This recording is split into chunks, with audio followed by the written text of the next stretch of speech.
जय जोहार, जय छत्तीसगढ़। नमस्कार, मैं हूं अंकिशा मिश्रा और स्वागत है आपका हमारे पॉडकास्ट जोहार छत्तीसगढ़ में, जहां हम बात करते हैं छत्तीसगढ़ की मिट्टी, उसकी लोक संस्कृति और उन कहानियों की जिन्होंने छत्तीसगढ़ की परंपराओं और इसके योगदान को देश तक पहुंचाया है। और आज हमारे साथ एक ऐसी शख्सियत मौजूद है जिन्होंने छत्तीसगढ़ की लोक संस्कृति को वो मुकाम दिया है जो छत्तीसगढ़ से दिल्ली तक लेके गए हैं, और उनके बहुमूल्य योगदान के लिए उन्हें 2021 में पद्मश्री से नवाजा गया है। हमारे साथ हैं पद्मश्री राधेश्याम बारले जी। सर, बहुत बहुत स्वागत है सर आपका।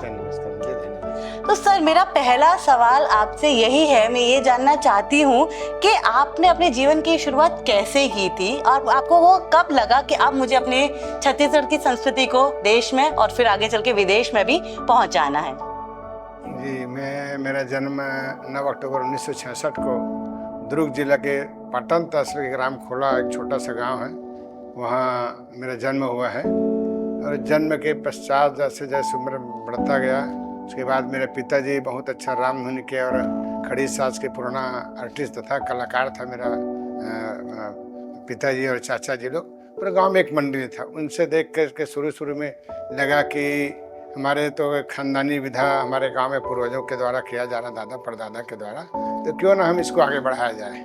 ऐसा करके फिर हम लोग चालू किया। लगभग 9 साल की उम्र से मेरा प्रयास था कि एक दिन आखिर ये कामयाब हुआ। और गणेश चतुर्थी के दिन सन 1978 में ये हम लोग पहला गाना ग्राम बोदल गांव से लगा हुआ है, मैंने 8-10 किलोमीटर, वहाँ से मेरा पहला कार्यक्रम चालू हुआ है। जी, तो सर ये तो आपके रुझान की बात थी, लेकिन सर जब ये रुझान शुरू हुआ, जब आपने अपनी संस्कृति को आगे बढ़ाने का प्रण लिया, तो कहीं ना कहीं वो संघर्ष भी थे। तो वो बड़े संघर्ष, वो चुनौतियों के समय आपने कैसे निकाला? क्या है, कलाकारों के जीवन में एक से बढ़ के एक मुसीबत आते हैं, बीच बीच में आते रहता है, जाते रहता है। जिस समय मेरा जन्म हो उस समय घोर अकाल के समय था, 1966 में 53-54 से लेकर 66 तक बहुत घोर अकाल था। उसी समय जन्म के पश्चात कार्यक्रम तो चलता गया। जमीन भी लगभग 14-15 एकड़ मेरा जमीन था हम लोगों का, पिताजी का उस जमाने में। और काम धाम, चूँकि परिवार बड़ा था और परिवार बड़ा होने के कारण पूरा हम लोग 5 भाई 5 बहन थे, चूँकि सबको पढ़ाने लिखाने में दिक्कत होता था। फिर भी यहाँ से मैंने गांव से अपना 5 किलोमीटर 7 किलोमीटर पैदल जा करके अपना हम लोग पढ़ाई करते थे। पढ़ाई के साथ साथ में जैसे 9 साल की उम्र से हमारा गाना बजना चालू हुआ, नाचना कूदना, फिर उसके बाद उसी में प्रोग्राम के लिए देखना, उसी में गाना बजना सीखना, और सीखने के साथ साथ में पढ़ाई को भी ध्यान में देना। फिर सुबह जैसे 10:30 बजे स्कूल लगता था, तो वहाँ 1 घंटा पहले हम लोग निकलते थे, वहाँ से पैदल स्कूल आना जाना। फिर शाम को घर आते 6:30-7 बज जाते थे। कभी ऐसे खेलते खाते वहाँ से स्कूल से आते थे। ऐसे करके फिर भी फिर प्राइमरी से मिडिल स्कूल, मिडिल से हाई स्कूल गया। हाई स्कूल के बाद भी फिर 7-8 किलोमीटर और जाना पड़ा। तब से लेके आज तक पढ़ाई के साथ साथ में कलाकारी का दौर गुजर रहा था। और कलाकारी के साथ साथ में विभिन्न प्रकार के, जब मैं 7वीं क्लास में पढ़ रहा था उस समय में एक जॉन्डिस हो गया था। वहाँ से मेरे गांव से लगभग 40 किलोमीटर दूर जिला अस्पताल दुर्ग लाया गया, बैलगाड़ी में मैंने बिठा करके। मैंने उस स्थिति में भी अपन कला को नहीं छोड़े। गांव में किसी को आशा नहीं था कि इसको इतना बड़ा खतरनाक, जब मैं जिस स्थान में बैठता था उस स्थान में मैं पीला हो जाता था, इतना बड़ा खतरनाक जॉन्डिस था। मैंने गाँव में किसी को उम्मीद नहीं था कि फलाना बच जाएगा करके। और वो भी हरियाली के दिन। हरियाली जी, हाँ, हमारे छत्तीसगढ़ के 30 त्यौहार का पहला त्यौहार चालू होता है। ऐसे दिनों में मैं जिला अस्पताल में दुर्ग में आकर के फिर वहाँ एडमिट किया गया, पिताजी लोग, परिवार के लोग।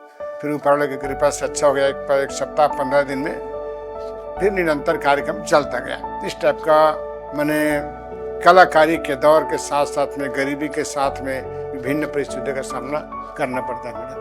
जी सर, आज के जो युवा हैं वो शायद इन परिस्थितियों को समझेंगे भी नहीं, क्योंकि आज बहुत सारी आधुनिक चीजें ऐसी हैं जो उनको मिल गई हैं आसानी। शायद पहले के जमाने से अगर हम बोले तो आज वो चीजें आसान हैं। और सर, आपको देश का एक बहुत बड़ा अवार्ड, सर्वोच्च अवार्ड से लगभग सम्मान दिया गया, पद्मश्री अवार्ड, वो क्षण आपके लिए कैसे थे? वो क्षण तो अभी भी मैंने रोम रोम में वो हो जाता है कि उस क्षण का तो खैर बात ही नहीं कर सकता, पर लेकिन मेरा जन्म का और मेरे पूर्वजों की बहुत बड़ा मेरे माता पिता का आशीर्वाद रहा है। जो विभिन्न परिस्थितियों के गरीबी को झेल करके हम लोगों को आज इतना बड़ा किया, इस मुकाम तक पहुंचाया। चाहे हम इसी स्थिति में पढ़ाई लिखाई करके देश दुनिया में नाम हिंदुस्तान का ऐसा कोई मंच नहीं होगा जिस मंच में हमारा कार्यक्रम हुआ नहीं होगा, चाहे राष्ट्रीय स्तर का हो चाहे अंतर्राष्ट्रीय स्तर का हो, सभी स्तरों के मंच अपना कार्यक्रम प्रस्तुत किया है। लेकिन इसके दौरान भी 2008 में प्रथम हमारे पंथी नृत्य में एक छत्तीसगढ़ में पहला पंथी नृत्य कलाकार था देवदास बंजारे जी, जिन्होंने विश्व के 64 विदेशों में पंथी नृत्य का गहरी छाप छोड़ा है। उसके बाद उसके 26 अगस्त 2005 को उसके अवसान के बाद में पहला देवदास बंजारे सम्मान भिलाई स्टील प्लांट ने मुझे दिया। फिर छत्तीसगढ़ शासन ने भी मुझे 2006 में 6 का पुरस्कार साथ में दिया गया। फिर उसके बाद 2012 में राष्ट्रपति महामहिम प्रणब मुखर्जी के द्वारा गुरु घासीदास सामाजिक दलित चेतना सम्मान मिला। उसके बाद 2016 में 8000 कर्मनित कलाकारों को एक साथ डांस करवाया था। उसी परिप्रेक्ष्य में उसी विषय को लेकर के छत्तीसगढ़ शासन ने पुनः एक सम्मान दिया, डॉक्टर भवन सिंह पोर्ते आदिवासी सेवा सम्मान। ये पद्मश्री सम्मान मिलने के पहले का सम्मान है, जो राज्य अलंकरण का मैंने 3 राज्य अलंकरण मुझे अब तक प्राप्त हुआ है। और ये पद्मश्री सम्मान तो 2021 जो 25 जनवरी का दिन वेट कर रहे थे, वैसे लगभग 10 से 12 साल तक मैं प्रयास किया कि अब 3 राज्य अलंकरण छत्तीसगढ़ शासन से मिल चुका है, तो क्यों न भारत सरकार से कि 1954 के बाद जब से पद्म अवार्ड चालू है तब से लेकर 2021 तक का हमारे इस विधा को, पंथी नृत्य विधा को और सतनामी समाज को एक भी पद्म अवार्ड नहीं दिया गया था। इस विषय को लेकर के बहुत दिन समय लगा।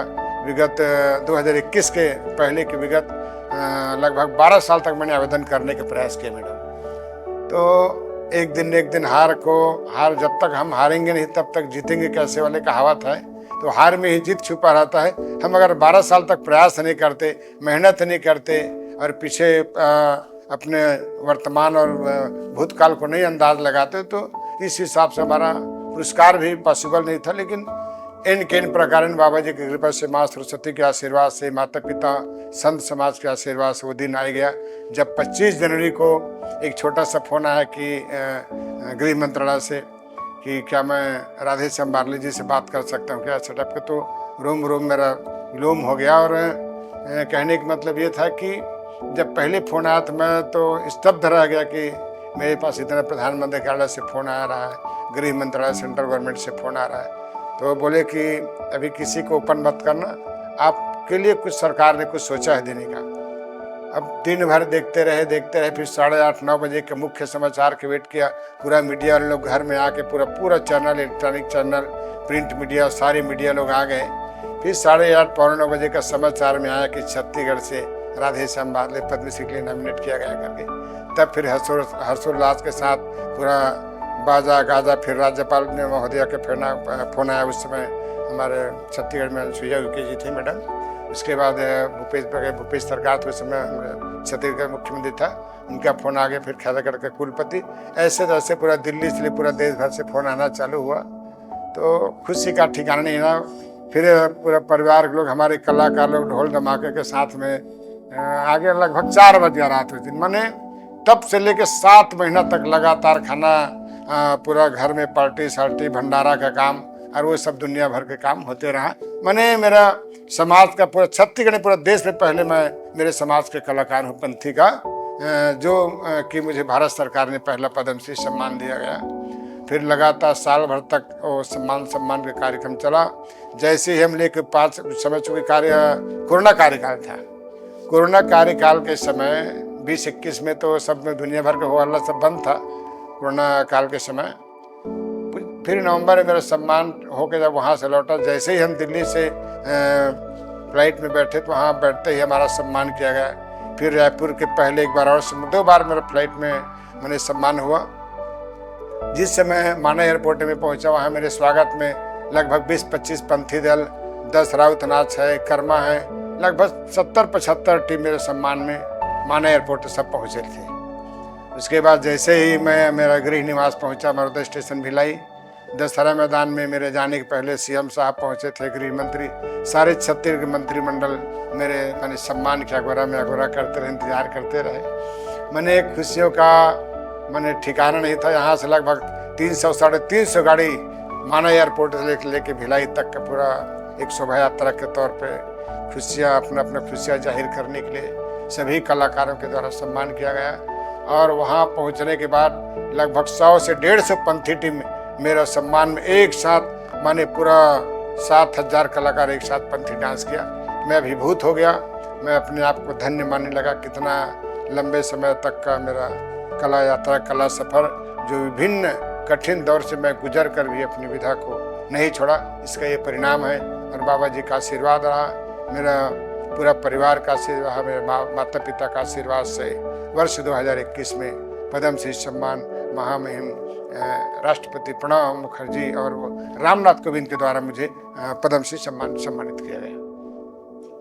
तो सर, आपने बताया कि पूरे 12 साल का संघर्ष था जो आपको छत्तीसगढ़ से दिल्ली तक ले गया और दिल्ली से देश विदेश तक ले गया, और आपको सबसे महत्वपूर्ण अवार्ड, जो एक मतलब एक सिटीजन के लिए बहुत ज़रूरी अवार्ड है और बहुत महत्वपूर्ण अवार्ड रखता है, कि देश का एक सर्वोच्च अवार्ड पद्मश्री से आपको नवाजा गया।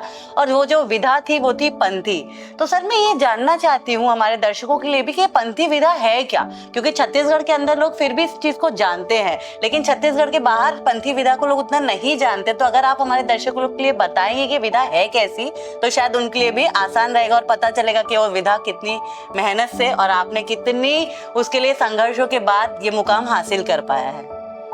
पंथी नृत्य तो हमारे सतनामी समाज में कि धर्म गुरु संत शिरोमणि परम पूज्य बाबा गुरु घासीदास जी 1756 में जन्म लिया और संपूर्ण मानव समाज को सत्य, अहिंसा, भाईचारा, सद्भाव, मानव एक समान का संदेश दे करके बाबा जी ने विश्व में मानवता और सामाजिक समरसता का संदेश जोर शोर से दिया है। और उसी संदेश को, उनके जीवन दर्शन को लेकर पंथी नृत्य को हम लोगों ने देश विदेश में उनके जीवन दर्शन, उनके उपदेश और संदेश को जन जन तक पहुंचाने का काम किया है।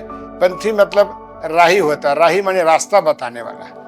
पंथ हमारे बाबा गुरु घासीदास जी का कहना है कि मानव एक समान, जो सत्य के राह में चले, जो सत्य के राही में चले, और उसी पंथी नृत्य को लेकर के सत्य के रास्ता दिखाने के लिए बाबा के संदेश को, उनके उद्देश्य को, उनके जीवन दर्शन को जन जन तक पहुंचाने के लिए हम लोगों ने पंथी नृत्य के माध्यम से जनमानस तक प्रचार प्रसार कर उनके संदेशों को, उनके अमर संदेशों को, विश्व बंधुत्व को सार्थक प्रदान करने के लिए जो बाबा जी ने हमें संदेश दिया है, उसी संदेश को हम लोगों ने पंथी नृत्य के माध्यम से पहुंचाने का काम करते हैं।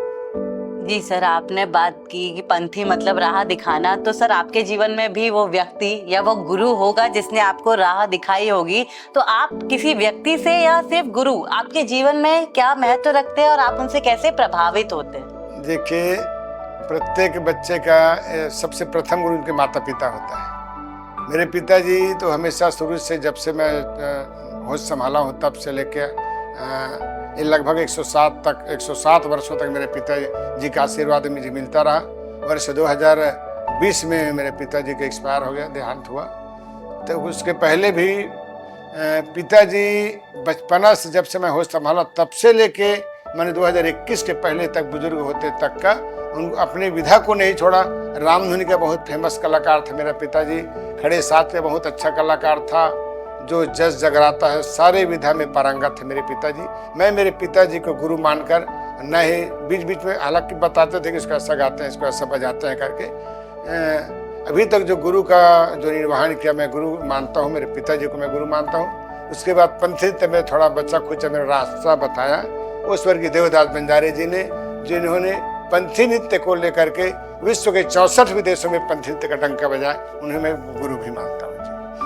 बिल्कुल सर, गुरु की बहुत आवश्यकता है। सर, मैं ये जानना चाहती हूँ कि आप छत्तीसगढ़ की लोक संस्कृति को आज कैसे देखते हैं, कि छत्तीसगढ़ की लोक संस्कृति इस समय में कैसी है और ये आगे कैसे देश विदेश में अपना परचम लहरा सकती है? क्या है मैडम, देखिए, पंथी के साथ साथ में छत्तीसगढ़ ही लोक संस्कृति के आजकल के बच्चों ने, आजकल के हमारे कलाकारों ने जिस रूप से देखना चाहिए, जिसको साधना चाहिए, जिस उम्र में साधन करना चाहिए, साधक बन के साधना चाहिए, उन साधना को बहुत कम समय में आगे बढ़ने के प्रयास करते हैं। और मैं तो ये देखता हूँ कि हमारे छत्तीसगढ़ की मूल संस्कृति को, मूल विधा को, जैसे यहाँ की चननी, भरथरी, खड़े साथ, चिकारा, जवारा, से लेकर के पुराना हमारे बांस गीत की संस्कृति है, वो पुराना पारंपरिक को लेकर के जब तक नहीं बढ़ेंगे, हमारे पूर्वजों के, हमारी छत्तीसगढ़ की संस्कृति को संरक्षण संवर्धन हेतु हम लोग काम नहीं करेंगे, तब तक हमारे आने वाली पीढ़ी इसको कैसे जान पाएंगे।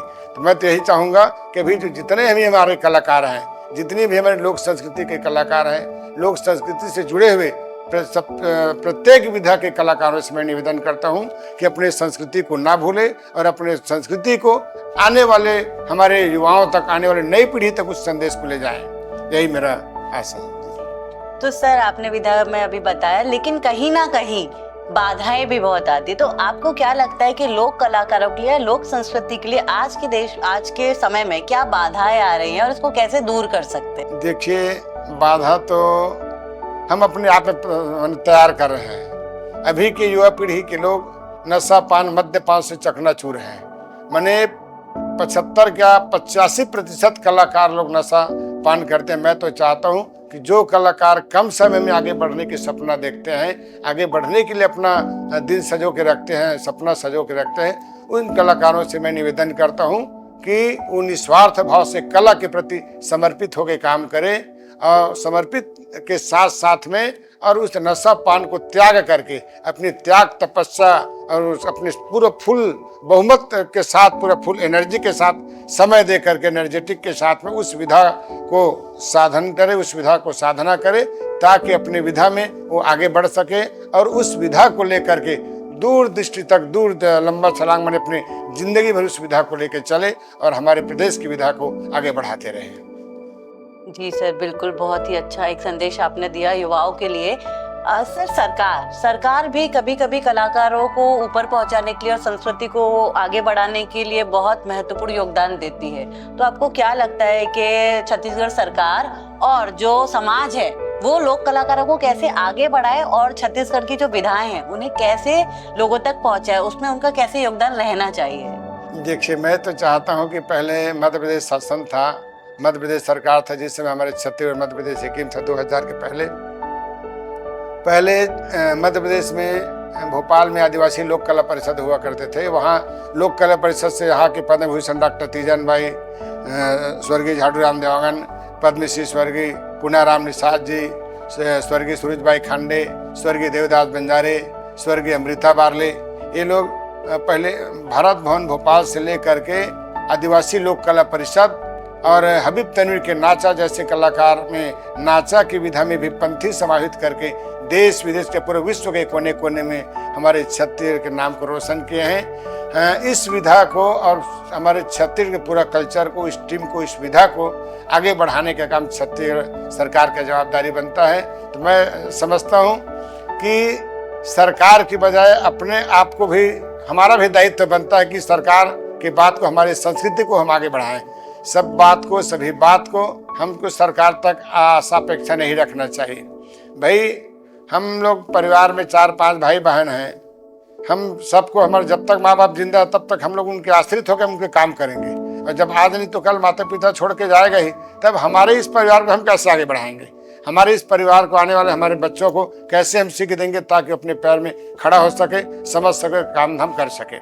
तो जैसे ठीक उसी तरह सरकार के ऊपर भी पूरा कलाकारों का मन जवाबदारी नहीं रहता। कुछ दायित्व तो हमारा भी बनता है, हमारे परिवार का बनता है, समाज का बनता है। इस दायित्व को समझते हुए भी सरकार के साथ में प्रत्येक समाज का, प्रत्येक परिवार का दायित्व बनता है कि हम हमारे समाज का इस विधा को आगे बढ़ाए। और मैं तो चाहता हूँ कि सरकार प्रत्येक ब्लॉक में, तहसील में, हर क्षेत्र में हमारे छत्तीसगढ़ संस्कृति को आगे बढ़ाने के लिए यहाँ की चिकारा, खंजेरी, खड़े साज, बांस गीत और गोजवा से लेकर के पूरा हमारे खड़े साज अभी पूरे लुप्त की ओर है।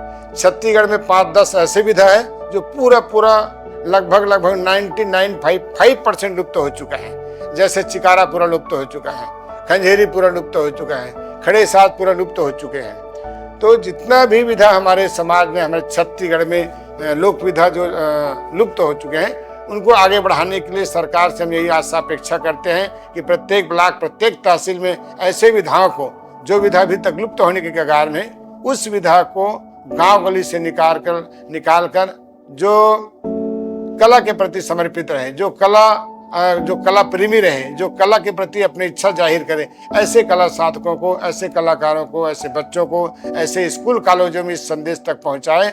और उसके लिए, उस विधा के लिए, जो विधा यहाँ लुप्त हो चुका है, नंदा चुके हैं। छत्तीसगढ़ में उसकी कहावत है, नंदागे का बहुत सियान मन को थे, नंदागे बाबू ये चीज है। ढेकी कुटे चावल नंदागे, जाता के दरे दाल है नंदागे, वो नंदा मत। ये विधा आगे बढ़ाना है तो बिल्कुल सरकार के साथ साथ में हम सब ला प्रयास करना है।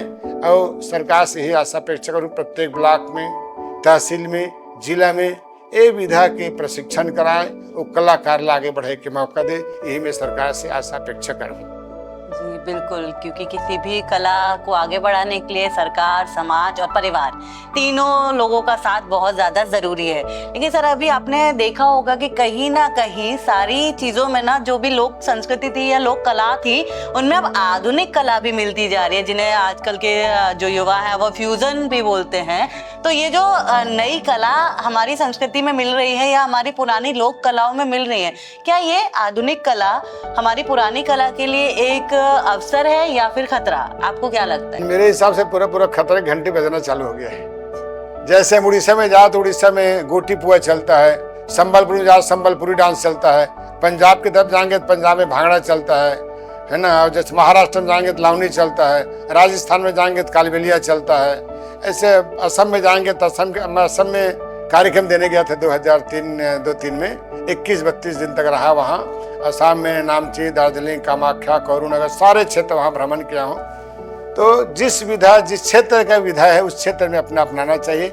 मैं तो चाहता हूँ अभी के जो कलाकार हैं अपने पारंपरिक को, अपने ट्रेडिशनल को छोड़ करके, जैसे हम लोग क्या है, पहले हमारे लोक संगीत के खड़े साथ के कलाकार हैं, वो लोग क्या है, पहले हारमोनियम और तबला ढोलक से 2-3 से काम चलाते थे। एकदम ज़्यादा हो गया तो बेंजो, लेकिन अब तो इतना ज़्यादा इलेक्ट्रॉनिक वाद्य यंत्र हो गया तो पुराना विधा को छोड़ने, अब तो कई लोक मंचों, मैडम आप यकीन नहीं करो, हारमोनियम नजर नहीं आता, ऑक्टोपेड से काम चला लेता है। ये लोग तो इलेक्ट्रॉनिक वाद्य है ना, सब इलेक्ट्रॉनिक वाद्य है। जब तक अब हम अपने माता पिता को भूलेंगे तो कहाँ तक जी पाएंगे? आज नहीं तो कल मरणोपरांत अपने माता पिता को याद करेंगे, अपने पितादेव को मानते हैं, बस वही है। हम जब तक आगे हमारे इस विधा को, ट्रेडिशनल को नहीं बढ़ा पाएंगे, हम फोक को नहीं बढ़ा पाएंगे, हमारे पारंपरिक चीज को हम भूलेंगे, तो हमको कहीं दूर दराज तक, मैं समझता हूँ कि हमको कोई पानी देने वाला नहीं मिलेगा भविष्य में। जब तक आप समर्पित भाव से हम लोग काम नहीं करेंगे, जब तक हमारे आने वाले पीढ़ी समर्पित भाव से काम नहीं करेगा, तब तक हम लोगों के लिए भविष्य में खतरे का घंटी बजना चालू हो गया है। मैं तो प्रत्येक कलाकारों से, प्रत्येक युवा मंडली की टीमों से, प्रत्येक सांस्कृतिक संस्थाओं से निवेदन करूंगा कि अपने अपने पारंपरिक को मत भूलिए। हमारे छत्तीसगढ़ महतारी की गहना है, यहाँ की पंथी, पनवानी, चंदनी, भरथरी, शुआ, कर्मा, ददरिया, सरहुल, सैला, रिलो, काकसार, गेड़ी, गौर माड़िया, ढेकी, सारे नृत्य हमारे छत्तीसगढ़ महतारी की गहना है। मैं तो समझता हूँ सभी लोक विधाओं के कलाकारों को, संस्थापकों से निवेदन है कि आधुनिकता के साथ साथ में अपने पारंपरिकता को, अपनी मौलिकता को ना भूले और पारंपरिकता को लेके चले, ताकि हमारे आने वाली नई पीढ़ी को इस बारे में सीख मिले। जी, मतलब बहुत ज़रूरी है कि हम अपनी लोक संस्कृति को ना भूल के जो आधुनिक चीज़ें हैं उनके साथ अगर चलेंगे तो शायद ये हमारे लिए फ़ायदा होगा। लेकिन अगर हम भूल जा रहे हैं कि हम धीरे धीरे अपनी परंपराओं को भूल के सिर्फ आधुनिक चीज़ों में जा रहे हैं, तो कहीं ना कहीं खतरा होगा। सर, आपके जीवन में भी कभी ना कभी आपने वो सबक लिए होंगे। तमाम बार ऐसा होता है कि आप जब कला की साधना करते हैं और आप उन क्षेत्रों में पहुँच जाते हैं कि जहाँ आपको लगता है कि नहीं, ये नहीं करना चाहिए, क्योंकि जो युवा हैं, जो चाहते हैं, आपके इंटरव्यू के बाद बहुत लोग ऐसे होंगे जो शायद पंथी को जानना चाहें, उसको सीखना चाहें। ऑफ कोर्स वो एक दिन में तो नहीं सीख पाएंगे, लेकिन वो ऐसे क्या सबक थे जो आपने अपनी इस पूरी जर्नी में, अपनी पूरी इस यात्रा में, लोक संस्कृति की यात्रा में आपने सीखे और जो हमारे युवा ना करें? मैं तो मेरी विधा, मेरे कला यात्रा के दरम्यान में भी मेरे 59 उम्र हो रहा है। लगभग 50 साल मैं कलाकारी में गुजार दिए मैडम। लेकिन कलाकारी में विभिन्न प्रकार की परिस्थिति आता है और कलाकारों के साथ में जिस विधा को हम साध रहे हैं, जिस विधा को हम चाह रहे हैं, उस विधा के लिए हम समर्पित होकर काम करें। और इस विधा के साथ साथ में मैं तो सभी हमारे युवा कलाकारों से वही हमेशा बार बार आग्रह ही करता हूँ कि अपने इस क्षेत्र को ना भूले, न भटके, अपने जिस लाइन को आप पकड़े हैं उसी लाइन को लेकर के चले। और खास करके हमारे पंथी विधा के कलाकारों के लिए मैं तो यही चाहूँगा कि आजकल बहुत कम समय में सफलता के सपना देखते हैं, ऐसे कलाकारों के लिए भी मैं विशेष आग्रह करूँगा। कला ही होता है, वो समय मांगता है, आपको साधने का समय है, सीखने का समय है। और आदमी तो जिंदगी भर शिक्षा कभी अधूरा नहीं होता, शिक्षा तो जिंदगी भर पढ़ाई करने का क्षेत्र रहता है। और उसी प्रकार की कला भी है जिसको हम जीवन भर साध सकते हैं। अब मेरे को हारमोनियम बजाना आ गया तो मैं हारमोनियम के साथ साथ तबले का संगत सीखना चाहूँगा, तबले के साथ साथ मैं शहनाई का भी स्वाद चखना चाहूँगा, ताकि मैं थोड़ा बहुत शहनाई भी बजा सकूँ, थोड़ा बहुत गा भी सकूँ। इस प्रकार के कला भी पूरा जीवन भर सीखने की कला है। जो कलाकार सीखना चाहते हैं वो जीवन भर साधने का साधन कर सकते हैं, जिसमें आपकी क्षमता है। हम लोग सुबह से उठ करके, आप यकीन नहीं करेंगे मैडम, मैं 30 किलोमीटर 32 किलोमीटर मैं भिलाई में रहता हूँ, लगभग 35 किलोमीटर गांव मेरा भिलाई से मेरा गांव पड़ता है। वहाँ रात्रि 8 बजे डेली वहाँ जाता था। जब नवंबर दिसंबर दीपावली के बाद तुरंत 2 महीना 3 महीना मैं 30 किलोमीटर 35 किलोमीटर सफर तय करके मैं प्रैक्टिस के लिए जाता था। लगभग 30 साल 25 से 30 साल पहले की बात बता रहा हूँ मैं। अब वो दिन नहीं रह गया, चूँकि अब उसी काम को साधना। फिर भी प्रैक्टिस के दौरान या कल मेरे बड़ा कार्यक्रम में जाना है, मंच जाना है, राष्ट्रपति भवन में कार्यक्रम देना है, तो निश्चित ही 1 दिन पहले 2 दिन पहले थोड़ा सा रियाज करना पड़ता है, प्रैक्टिस करना पड़ता है। प्रैक्टिस के बगैर कोई काम संभव नहीं हो पाता। मैं तो चाहता हूँ कि प्रत्येक कलाकार अपने जीवन को साधने, जीवन ही एक ऐसा रथ की पहिया है जिसको हम बिल्कुल चला सकते हैं। जब तक हमारे जीवन अच्छा है, जब तक हमारे भविष्य, हम अगर सपना देखते हैं तो निश्चित ही अपनी कला के प्रति, अपने साधन के प्रति साधो और साध करके एक अपनी कला को समर्पित भाव से काम करके देश विदेश में, अपना समाज में, अपने जिला में, अपने गांव में, अपने राज्य में नाम कमाए। राज्य के साथ साथ देश विदेश में अपना नाम ख्याति हो, यही मैं चाहता हूँ। जी बिल्कुल, कला का कोई शॉर्टकट नहीं है कि कोई शॉर्टकट हाँ जी, कि आज सोच ले और कल कलाकार बन जाए। बहुत संघर्ष मांगती है कला। सर, मंच पर जब आप जाते हैं तो मंच पर कभी कोई ऐसा अनुभव है जो आपको आज भी भावुक कर देता है और आप उस पल को कभी भूल नहीं पाते? मैं 1984 में कार्यक्रम देने के लिए गया था, यहीं बिला वहाँ था। मैंने गांव से लगभग 150-200 किलोमीटर वहाँ जगदलपुर दंतेवाड़ा गया था मैं 84 में। दंतेवाड़ा में जब यहाँ जाने के 3 दिन पहले मैं 1 सप्ताह थोड़ा मेरे फीवर लग रहा था। अब फीवर तो है, चलो करके निकल जा करके, फिर फीवर रहते चला गया। फिर बाद में जाने के 2 दिन पहले मैं जब ब्लड जांच करा तो उसमें फुल टाइफाइड निकला था और गाने वाला कोई नहीं था मेरे टीम में। मैं अकेला गाने का काम कर रहा था। बोले यार आपके बगैर तो कार्यक्रम अधूरा हो जाएगा, इज्जत का सवाल है, आपको जाना पड़ेगा। बोले संगत के लोग, चलो देखते हैं जो भी इच्छा होगा, माता जी की कृपा दृष्टि होगा तो सब अच्छा हो जाएगा करके मैं टाइफाइड के हालत में मैं वहाँ गया दंतेवाड़ा। मैंने रात भर के सफ़र रहा और लगभग 3 घंटे का कार्यक्रम वहाँ दिया। और देने के बाद में तो हिम्मत नहीं हुआ कि अब मंच पर उतरूँ कि ना उतरूँ कि ना उतरूँ। मैं बोला जो है सब ऊपर लोग ऊपर सौंप देता हूँ, प्रणाम करके जय करके आशीर्वाद निकला। 3 घंटे तक मेरा कुछ है, उसके बाद से मेरे एक पैरासीटामोल दवाई खाने की जरूरत नहीं पड़ा। ये मेरे जीवन का अनोखा पल है और अभूतपूर्व क्षण रहा है। जो मैं कभी ठंड लेके फीवर लगता था, कभी गर्मी लगता था, कभी पसीना आता था। और जिस समय मैं माइक पकड़ा था कार्डलेस, उसी 2-5 मिनट पहले मैं बहुत मैंने ठंड लग रहा था, जड़ा कपकपी। मैं बोला तो मैदान में उतर गया, घुंघरू पैर में बंद गया, तो मैंने कुछ नहीं होगा, जो होगा सब देखा जाएगा। ऐसे जयकारा करके, बाबा जी की जयकारा करके निकला हूँ। ऐसे ऊपर लोग कृपा दृष्टि लगा, तो कार्यक्रम भी अच्छा उस दिन जम गया और अच्छा धमाकेदार रहा। मैंने ये मेरे जीवन का मैंने अनमोल क्षण था जो आपको हमेशा याद है। कि मतलब जो ये कहा जाता है कि कलाकार पर हमेशा ऊपर वाले की कृपा रहती ही है, तो आपने उसका अनुभव किया। सर, अगर कभी आपको दोबारा जीवन जीने का मौका मिले या आपको दोबारा नया जीवन मिले, तो क्या आप यही रास्ता चुनेंगे या आपके मन में कभी कोई ऐसा विचार आया कि अगर ये नहीं होता तो शायद मैं कुछ और करता?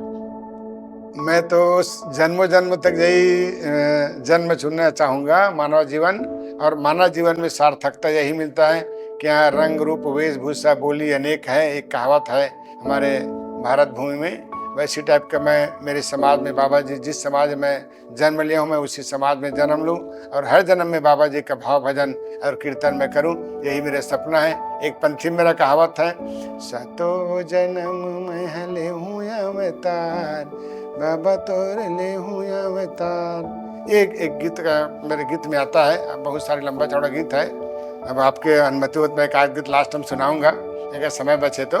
लेकिन हर पहलू का एक एक गीत रहता है, चाहे वो शादी का संस्कार गीत हो, होली का गीत हो, जन्म संस्कार गीत हो, मरनी का गीत हो, काया खंडी का गीत हो। हर स्थिति में हर परिस्थिति में एक एक गीत रहता है। उस गीत को लेकर के उस भजन को लेकर के मैं जिस भजन में उस गीत को रचना किया उस बनाया हूँ, ये इसी जन्म है जो अभी आपने क्वेश्चन किए हो, प्रश्न किए हो, उसी मैंने क्वेश्चन के टॉपिक को लेकर के मैं उस गीत को रचना किया था और दिल्ली दूरदर्शन लाइव टेलीकास्ट हुआ था उस गीत का। बिल्कुल सर, हम ये गीत जरूर सुनेंगे। और सर, आप जो युवा हैं, आज के जो युवा कलाकार हैं, उनमें क्या संभावनाएं और क्या कमी आपको दिखाई देती है? युवा कलाकारों में मेरी नज़र से बहुत खामियां हैं। खामियां इसलिए है कि नशा पान पर बहुत ज़्यादा है। मैंने इतना ज़्यादा मैडम है कि कोई मड़ई मेला तीज त्योहार यहाँ तक कि मरनी शमशान घाट में तक लोगों पी के जा रहे हैं युवा हमारे युवा साथी लोग। मैं तो सभी युवा साथियों से, सभी हमारे युवाओं से यही प्रार्थना करूंगा, निवेदन करूंगा, आपको लंबा समय तक जीना है, हमको लंबा समय तक अपने परिवार का साथ चाहिए, हमारे बीवी बच्चा का प्यार चाहिए, हमारे माता पिता का आशीर्वाद चाहिए।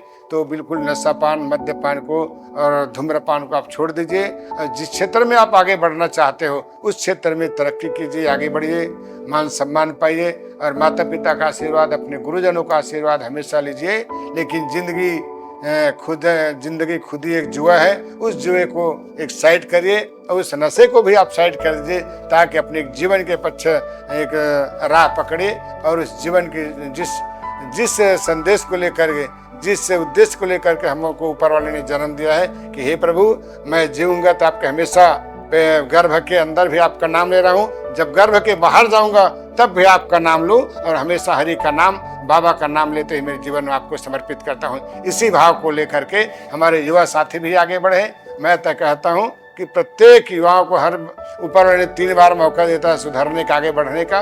उस 3 अवसर को खो दिया तो जिंदगी में सब कुछ खो दिया। मैंने यही सीखा अभी तक। जी बिल्कुल, आपने बात नशे की बात की, लेकिन सर कभी कभी हम युवाओं को देखते हैं कि वो सक्सेस, सफलता और प्रसिद्धि, फेम, जिनको क्योंकि आजकल सबको ये लगता है कि रातों रात हम कलाकार बन जाएंगे, रातों रात टीवी पर आने लगेंगे, कोई वो पीछे के संघर्ष पे जाना ही नहीं चाहता। तो सर, सफलता और प्रसिद्धि को आप कैसे परिभाषित करेंगे? देखिए, सफलता और प्रसिद्धि अलग अलग है। मैं एक बार यहाँ खरोड़म कार्यक्रम देख के मैं पूरा छत्तीसगढ़ में एक ही बार में खरोड़म कार्यक्रम देने से हाईलाइट हो जाऊंगा। ये आप यूनिवर्सिटी में कार्यक्रम देखे एकदम हाईलाइट हो, पूरा देश में मेरा स्वर्ण अक्षर मेरा नाम लिखा होगा, ऐसा कोई बात नहीं हो सकता।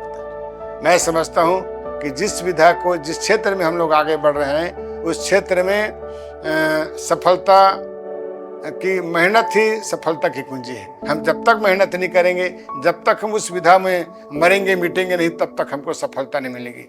रहा सवाल प्रसिद्धि की, तो देखिए, कर्म अच्छा है तो किस्मत तेरा दासी है, मन हमारा साफ है तो मन में मथुरा काशी है। एक छत्तीसगढ़ी में कहावत है। इसी कहावत के साथ में सफलता एक अलग है, प्रसिद्धि अलग है। हम जिस क्षेत्र को, मैं जैसे पंथी विधा को साध रहा हूँ, तो पंथी तो भाई 21 साल का, 2 साल, 5 साल, 10 साल का पंथी नहीं है, पूरा 50 साल पंथी नित्य में गुजार दिए है ना। जिस विधा को मैं साध रहा हूँ, जिस विधा में मेरा नाम, मुझे नाम, सम्मान और शोहरत और मान मिला है, मैं पद्मश्री अवार्ड तक गया, आज 5 राष्ट्रपति अवार्ड मिला है, तो मैं मेरे पंथी विधा को लेकर के मिला है। मैं अपने क्षेत्र में, अपनी विधा में इसको बहुत लंबा समय तक साधन किया, बहुत लंबा समय तक मैं परिश्रम किया, मेहनत किया और विषम परिस्थिति के बाद भी अपने मैं इस विधा को नहीं छोड़ा, इसलिए मुझे इसमें सफलता मिला है। और सफलता के साथ साथ में मैं निस्वार्थ भाव से काम किया हूँ। मैं निस्वार्थ भाव से काम करने के साथ में जगह जगह देश में, कई यूनिवर्सिटी में, कई विश्वविद्यालय में, कई विद्यालयों में भी बच्चों का अध्ययन के बीच में एक पीरियड लेकर के मैं हजारों बच्चों को पंथी का प्रशिक्षण दे करके लगभग 10 से 15 हज़ार मेरा पूरे देश में बच्चा है जिन्हें मैं पंथी सिखाने का काम किया हूँ। जो कई स्टेट में भी वो पंथी, मेरा आसाम में पंथी चल रहा है, मध्य प्रदेश में तो नाम वहाँ चल रहा है, मेरा सतना में एक पंथी टीम चल रहे हैं, एक गोंदिया महाराष्ट्र में पंथी है, एक राजस्थान में पंथी। जहाँ जिस जिस यूनिवर्सिटी में मैं पंथी सिखाया हूँ तो निस्संदेह पंथी अभी तक है। तो मेरे सफलता के साथ साथ में प्रसिद्धि के लिए भी बहुत सारे मैं काम किया हूँ। और बाबा जी का, बड़े बुजुर्गों का आशीर्वाद है, गुरुजनों का आशीर्वाद है, तब सफलता के साथ साथ मुझे प्रसिद्धि भी मिले। इसलिए मैं आप सबको भी विनम्र आग्रह करता हूँ, निवेदन करता हूँ कि मेहनत खूब कीजिए। और जब आपको तरक्की पाना है, आपको प्रसिद्धि पाना है, तो कला के प्रति समर्पित होकर काम करें, तभी आपको सफलता के साथ साथ प्रसिद्धि मिलेगा। जी सर, एक नए कलाकार के लिए आपने बताया कि समर्पण बहुत जरूरी है, मेहनत बहुत जरूरी है, लेकिन क्या उसके साथ साथ में आपको क्या लगता है कि नए कलाकार के लिए प्रतिभा, अनुशासन या धैर्य, तीनों में से क्या चीज सबसे जरूरी है?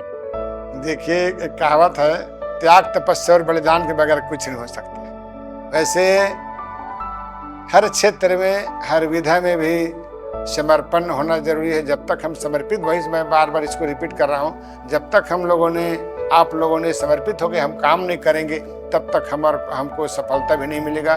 समर्पण, त्याग, तपस्या का एक विधा भी एक क्षेत्र है। चाहे आप किसानी भी करोगे ना मैडम, तब भी हमको समर्पित भाव से काम करना पड़ेगा। ये नहीं कि हमको जब निंदाई करने जाते हैं तो क्या वो सावा बदवरी बोलते, उसके बजाय हम कहीं धान को उखाड़ कर ना उसे गाड़ दें। जैसे किसानी में, सब्जी के बाड़ी में भी हमको आगे बढ़ाना पड़ता है। सब्जी, अन्न को किसान को हम उगा के देते हैं।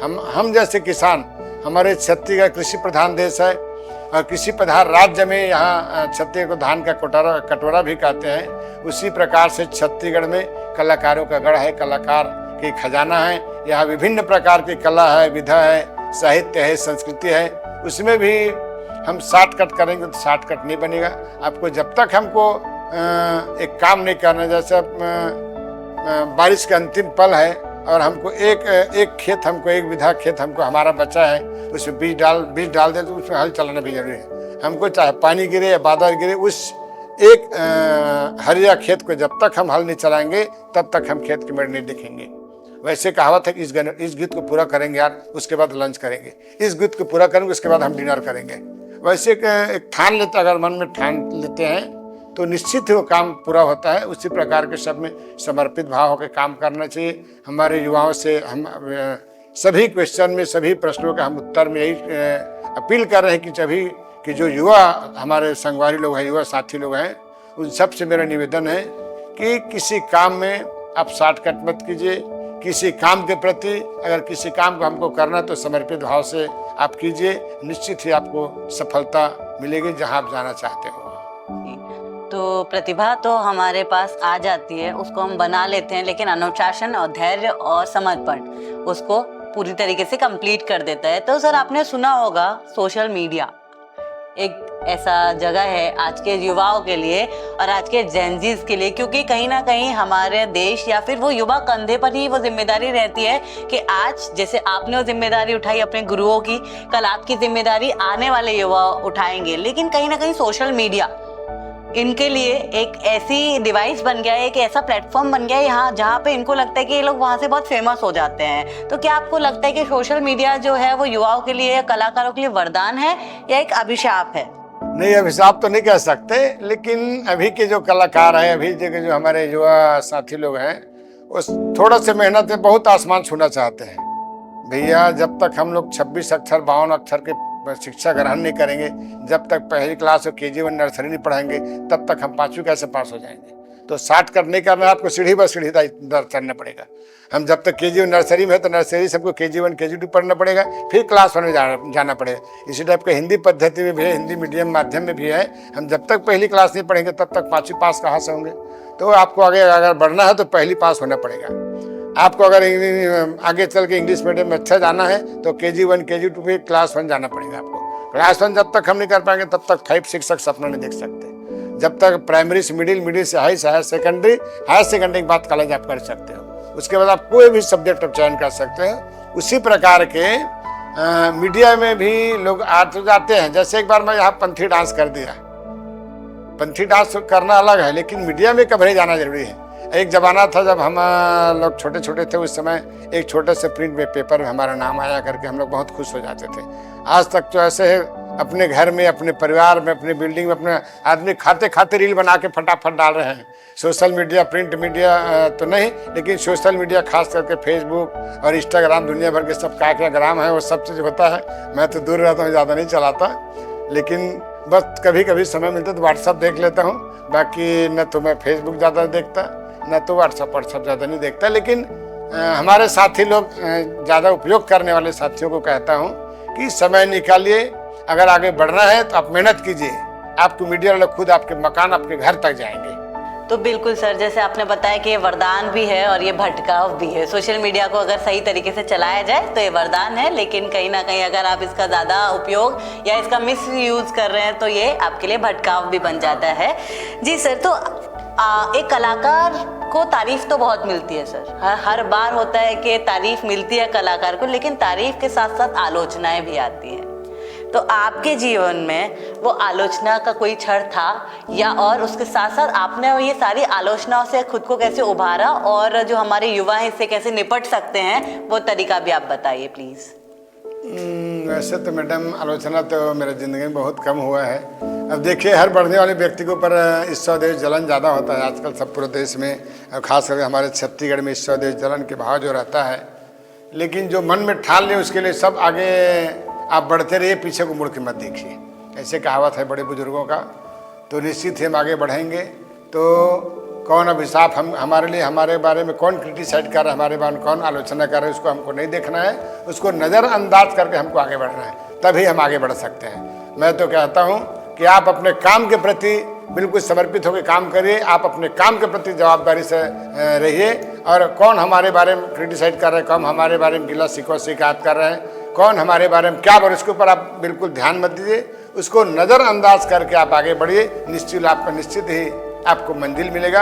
आप अपने मंजिल तक पहुंचने में आपको कोई माइकला रोक नहीं सकता है। बिल्कुल सर, अगर हम अपने लक्ष्य अर्जुन की तरह सिर्फ मछली की आंख को देखते हैं तो फिर हमें कुछ भी दिखाई नहीं देता।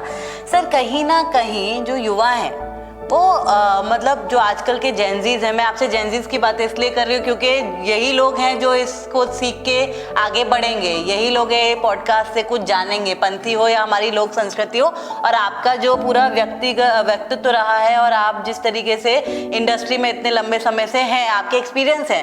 लेकिन सर, कहीं ना कहीं हम भले ही आलोचना को ना देखें, आगे बढ़ते जाए, लेकिन वो मानसिक प्रताड़ना कभी ना कभी आ जाती है, वो एक डर आ जाता है जिस वजह से युवा सोचता है कि नहीं, अब मुझे ये नहीं करना है, खासकर संस्कृति के लिए, या फिर आप बोले तो जो लोक कल्याण है, या फिर ये बोल सकते हैं कि लोक को हम जब परिभाषित कर रहे हैं तो बहुत बार ऐसा होता है कि मानसिकता आती है कि नहीं, अब नहीं कर सकते, आप कुछ और कर लेते हैं। ऐसी स्थिति में कि युवा बीच रास्ते में अपना करियर ना छोड़े, अपनी कला को ना छोड़े, उसके लिए उसको क्या करना चाहिए? इसके लिए तो बहुत अच्छा प्रश्न है मैडम जी, कि कई लोग कार्यक्रम के दौरान भी या विभिन्न आलोचनाओं के बाद भी हमको, जैसा कोई बार बार हम, जैसे मैं एक कलाकार हूँ, आप एक साहित्यकार हैं, तो आपको अगर मंच नहीं मिलेगा तो आपको हताश हो जाओगे आप जीवन से। मेरे कमी में, मेरे कला में से क्या कमी रह गया जिससे मेरे कोई बुला नहीं रहा है, मेरे कोई पूछ नहीं रहा है। मैंने धीरे धीरे करके आप मैंने अवसाद की ओर चले जाओगे, धीरे धीरे आप सदमे में पहुँच जाओगे। मेरे में क्या कमी है किस लिए मेरे लोग पूछ नहीं रहे हैं, लोग मेरे क्यों नहीं बुला रहे हैं। तो उस स्थिति में भी लोग हताश हो जाते हैं, मन में पानी के बुलबुले की तरह कुछ क्षण के लिए भ्रमित हो जाता है लोग कि मैं अब किस रास्ते जाऊं, ये रास्ते मेरे लिए अच्छा है कि ये रास्ता मेरे लिए अच्छा है, मैं किस रास्ते पे चुनूं। आज मैं दो रास्ते के बीच में मझधार में फंसा हूँ। इसको उभरने के एक ही तरीका है कि किसी के आगे पीछे, किसी के क्रिटिसाइड, किसी के बातचीत को आप पीछे करिए और अपनी मंजिल की तरह, अपने कैरियर की तरह ध्यान देके मेहनत, लगन और परिश्रम करके आगे बढ़िए। और जब तक मेरा कोई विरोध नहीं करेगा, और हर आगे बढ़ने वाले का, मेरे जैसे 2 जने 4 जने, मेरे 4 जने लोग विरोध करने वाले हो जाएंगे। 4 जने मेरे बारे में कुछ शब्द बोलेंगे, ये तो फलाना है, वो तो ढेकाना है, वो तो ऐसा है, ये तो ऐसा है। अरे उसको बोलने दे भाई, मैं जो काम कर रहा हूँ वो काम को खुद करके देखे, वो काम करने में उसको कितना मेहनत लगता है, कितने अर्थ लगता है, कितने समय वो अपना काम के प्रति दे पाता है। इस चीज़ को समझ जाएगा तो दुनिया में किसी के विषय में बोलना ही बंद कर देगा वो। तो मैं तो चाहता हूँ आप अपने बारे में जो रास्ते पे आप पकड़े उस रास्ते को चलिए, आप परिश्रम करिए और आगे बढ़ते रहिए। किसी के बारे में आप गलत मत सोचिए। हम किसी के बारे में गलत सोचेंगे तो हमारे पीछे में भी कोई गलत सोचने वाला तैयार होगा। इसलिए किसी के बारे में गिला शिकवा शिकायत नहीं करके अपने आप को आगे बढ़ाने के लिए हम अपने आप को प्रमोट करते हुए किसी के विषय में हमको कोई शब्द नहीं बोल के हम अपने लक्ष्य की ओर बढ़े तो निश्चित ही लक्ष्य मिलेगा। और किसी के बारे में आप शब्द टीका टिप्पणी करने से किसी की जीवन अभी तक धन्य नहीं हुआ है। वो टीका टिप्पणी करने वाले ही उस क्षेत्र में वही लोग पीछे हो जाते हैं। जो मेरे बारे में टीका टिप्पणी करेगा, जो मेरे बारे में अपशब्द बोलेगा, वही लोग पीछे हो जाता है। एक कहावत है कि हम दूसरा बार गड्ढा खोदबो तो गड्ढा में हमला एक दिन आज निकाली, हमला जाए बार लगी, हमला मरे बार लगी। तो उसे टाइप के दूसरा बार हमला गड्ढा नहीं खोदना है मैडम, अपन रास्ता खुद बनाना है। जो दूसरा बार गड्ढा खोदते वो गड्ढा में खुदे जाए पर गिरे बार पड़ते। वो छत्तीसगढ़ी कहावत समय समय में हमारे सियान में बहुत अच्छा कहावत कहे गए छत्तीसगढ़ी में कि बाबू तोर काम ल कर तो दूसरा बार मत कर।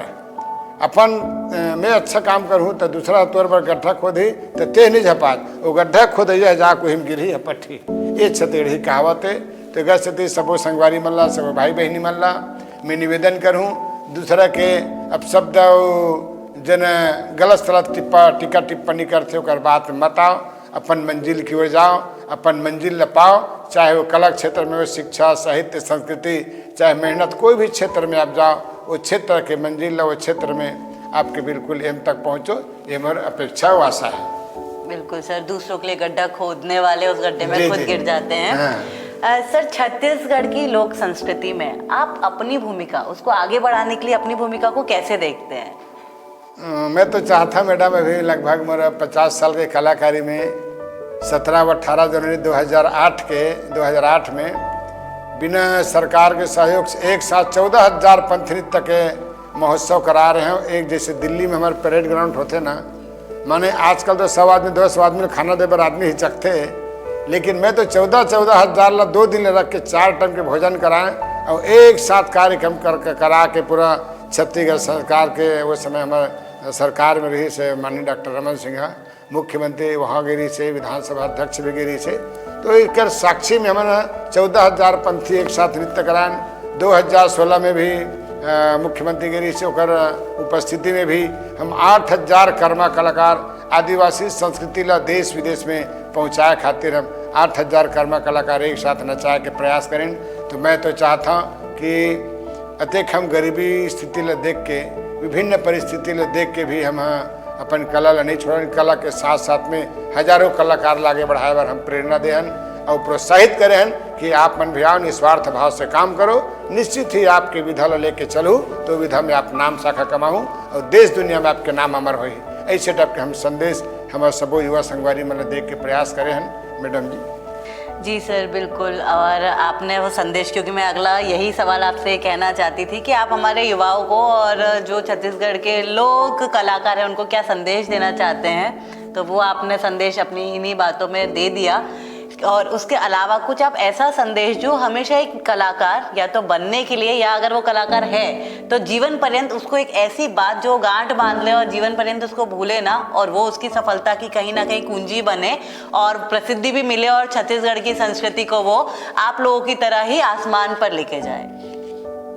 मैं तो सब कलाकार में यही था मैडम कि जिन विधा ला हम चयन करे हैं, जिन विधा में हम जियत हन, जे किसान अपन खेत के भरोसे अपन परिवार के पालन पोषण करत है।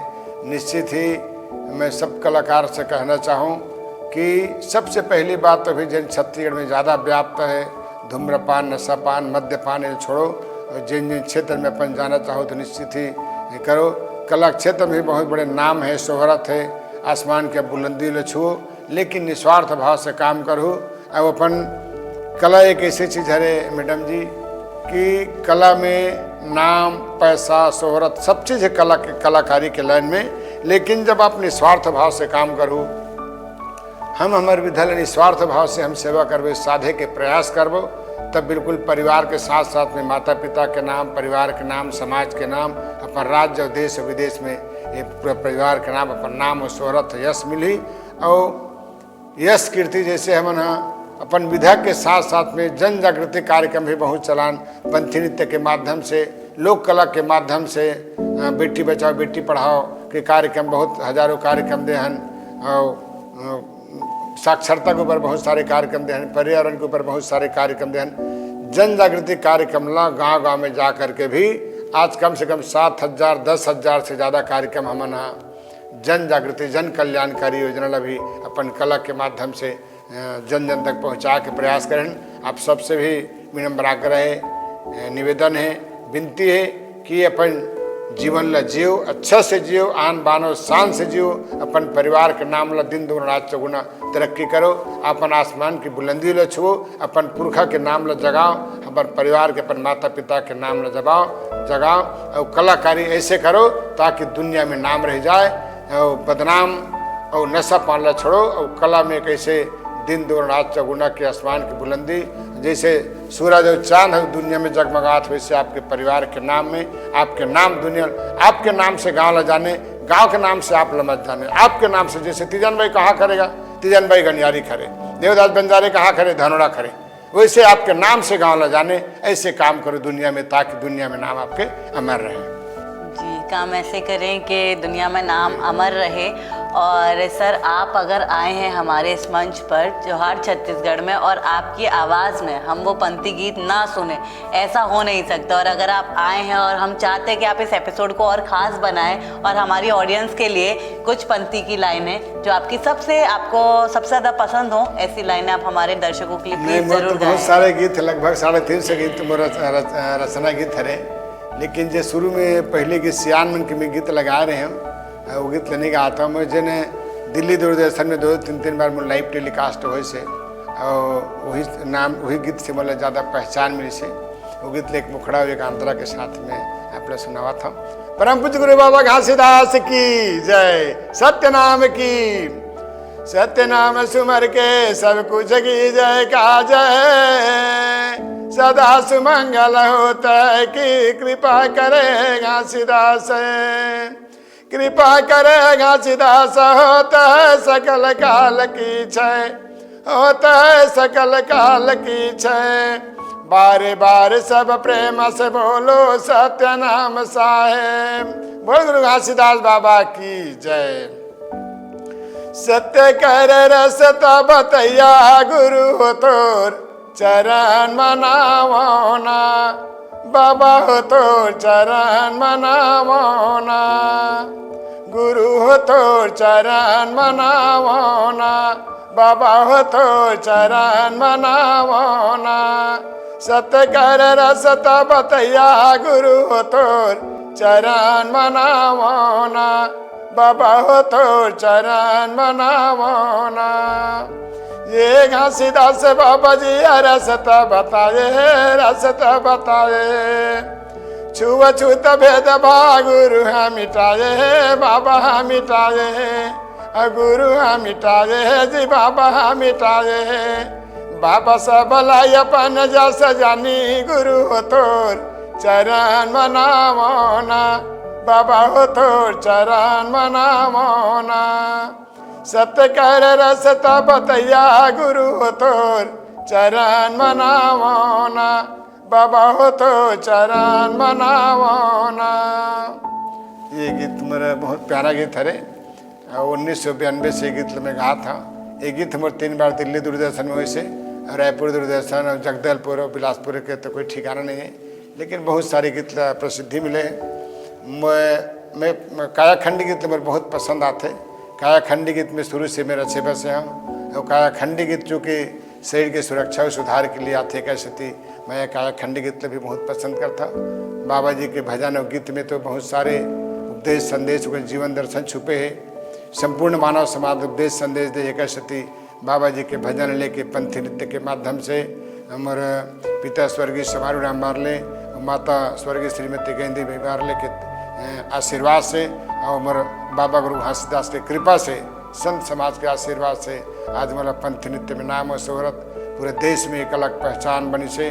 मेरा परिवार के मेरे धर्म पत्नी श्रीमती महेश्वरी बारले के भी, मेरे बाल गोपाल सबके में कृपा है। मुझ समय मूल दी से शुरू में जब शादी करके आए हैं जिन समय गौना करा के लाने हों और तुरंत में 1 महीना बाद बाहर चल दें कार्यक्रम में, बहुत दिन में भी देखे हों। लेकिन बात करबो तो दिन भर समय निकल जाए मैडम। बहुत सारे कला यात्रा के गुणगान है, 6-6 महीने तक बाहर भी रहे कि मैं कलाकारी करे हूँ। फिर भी मोर परिवार मोर श्रीमती जी मोर बहुत अच्छा मुझ सहयोग साथ दे से दे मोर जीवन ऐसे मोला आशा अपेक्षा करता हूँ कि आज का कृपा है जिन्हें मोर निस्वार्थ भाव से पूरा 2-2 महीना 6-6 महीने के लिए अकेला छोड़ के पूरा मैं ग्रुप के साथ गया तब बोल मोल पूरा परिवार के साथ मिल स्नेह माया दुलार प्रेम हमेशा मिली से। आप सब मन बुला के 2 शब्द पूछे के अवसर प्रदान करें हम एक सत्य भी बहुत बहुत धन्यवाद। और कुछ कहीं पूछना है, गीत गवाना है तो बताए का तो गा दूँ, समय होता। बिल्कुल सर, एक और आपका जो भी आपको सबसे ज़्यादा पसंद हो वो गीत ज़रूर हमारे दर्शकों के लिए गाएं। एक जन नशा पानी करथम करमन के लिए गीत बना, हालांकि बाबा जी एक भजन हरे और चूँकि हमारे संगवारी मन है, युवा संगवारी मन ज़्यादा नशा आजकल करते, उगर विषय में अगर आप नशा करना है ये नशा करो। उगर बाबा जी के परम पूज्य गुरु बाबा घासीदास की जय। मोरे गुरु नाम अमृत प्याला, कोई पी के बने मतवाला। मोरे गुरु नाम अमृत प्याला, कोई पी के बने मतवाला। कोई पी के बने मतवाला, कोई पी के बने मतवाला। कोई पी के बने मतवाला, भाई कोई पी के बने मतवाला। मोरे गुरु नाम अमृत प्याला, कोई पी के बने मतवाला। ये अमृत ला पी के कबीरा, गुरु नानक रविदासा हो, गुरु नानक रविदासा। अमरदासा अमृत पी के गगन गुफा में ग्वासा हो, गगन गुफा में ग्वासा। सदगुरु लाए नाम के कुंजी, खोलिस घट के ताला। कोई पी के बने मतवाला, मोरे गुरु नाम अमृत प्याला, कोई पी के बने मतवाला। 6 महीनक मर सफुरज लाए, मरे गड़े 6 मासा हो, मरे गड़े 6 मासा।